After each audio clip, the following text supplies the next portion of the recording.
Precisament, la connexió del Saler amb el seu port a l'Albufera és una de les reivindicacions històriques d'esta pedania de València.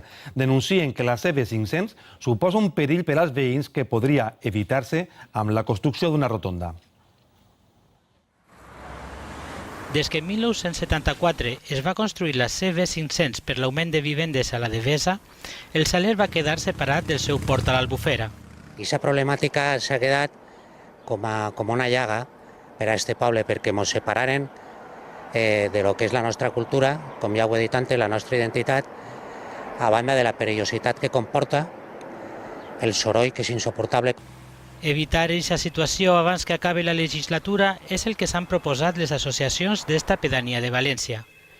Per això denuncien la situació d'abandó que estan patint. Lo que queremos es una reconexión y luego también la restauración del puerto del Saler. El puerto del Saler es el único puerto de toda la Albufera que no se ha restaurado. També volen denunciar la degradació de la platja per causa de l'ampliació del port de València. Lo que está pasando es que el agua se está comiendo el litoral. Altres reivindicacions passen per la construcció d'instal·lacions esportives, la reordenació dels aparcaments i la dotació d'un centre cívic, funció que ara està fent la Casa de la Demanar, un edifici particular que les associacions han de mantindre amb les aportacions dels socis.